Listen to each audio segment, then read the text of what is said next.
What we're here to talk about today is the fact that the brain is and will be the 21st century battlescape in many ways.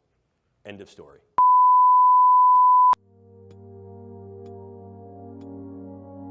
You will encounter some form of neurocognitive science that has been weaponized not only in your military career, but in your personal and professional lives. It is valid, valuable, and already in operational play. The brain is the current and future battle space. What's new about this is the in-close nature of this.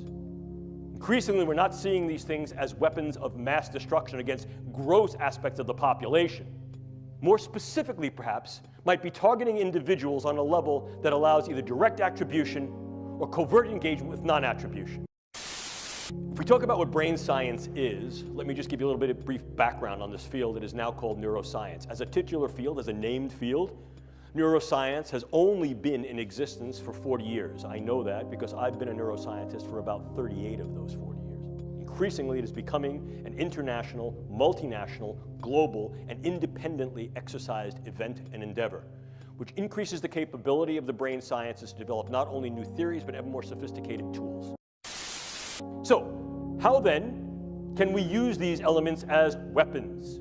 Means of contending against others. Formal definition of a weapon, probably the one that you've heard about most recently, most contemporaneously in the literature, is the possibility to use some form of directed energy to affect physiology peripherally and also to affect the physiology and health of the brain. Case in point here, U.S. Embassy personnel in Havana and possibly in China. Clearly, one of the things we can also do is transcranial neuromodulation, the idea of going through the skull to modulate the node and network activity of the brain, to implant certain brain-machine interfaces. These are many of the DARPA programs that you may hear of now. Probably the one that is most notorious is something called the N3 program, which is the non-invasive neurosurgical neuromodulation program being run by their program manager, Dr. Al Mundi. The idea here is to put minimal-sized electrodes in a network within a brain through only minimal intervention to be able to read and write into the brain function in real time, remotely. And then, of course, you also have the things that are a little bit more traditional. If we talk about things that can be operable in the biochemical space, we ordinarily talk about drugs, bugs, toxins, and ever more, we're considering devices. I can disrupt an individual from the level of their cell to their system, and disrupt individuals on a variety of levels, from individuals all the way up to the social fabric. Target a specific individual, change or eliminate that individual with very little attribution and trace, and be able to leave prior to any attribution.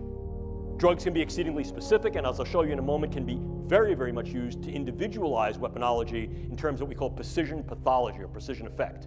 And by affecting the way that brain is built and the way it functions, influence in ways that are kinetic and non-kinetic the attitudes, beliefs, thoughts, emotions, activities.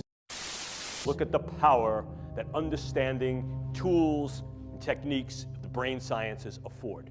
We also see the use of biodata as a viable weapon, manipulating biodata so that I can then put into your particular medical records subtle information that may change the disposition of whether you're sick or not, change how you're treated, influence the postures that go to you in terms of insurance, care, viability for military service. By altering that information, by changing those data, by purloining those data, I essentially change the you of you. And I can do that in very subtle and insidious ways. Furthermore, I can do that on a variety of different levels that can affect key individuals so that in fact your medical record changes to thereby render you incapable or at least invalid to be able to serve in a way you're serving. Or I can do that on a much larger scale, groups, populations. One of the newest developments is that nanoparticulate matter can be stabilized for distribution. If you're not aware of what nanoparticulate matter is, it's that matter which exists on a scale of 1 × 10⁻⁹. Very, very small, smaller than a cell. And we can manufacture materials that have discrete properties that can be controlled by virtue of bioengineering and their physical chemistry. I can create small robotic units, controllable robotic units at the nanoscale, and that these too can be aerosolized to create a nanoswarm of biopenetrable materials that you cannot see, that can penetrate all but the most robust biochemical filters, that are able to integrate themselves through a variety of membranes, mucous membranes, and wherever, mouth, nose, ears, eyes, can be then uptaken into the vascular system to create clumping, can affect the vascular system of the brain or can directly diffuse into the brain space, and these can be weaponized. And they can be done in such a level that their presence is almost impossible to detect, and as such, the attribution becomes exceedingly difficult to demonstrate.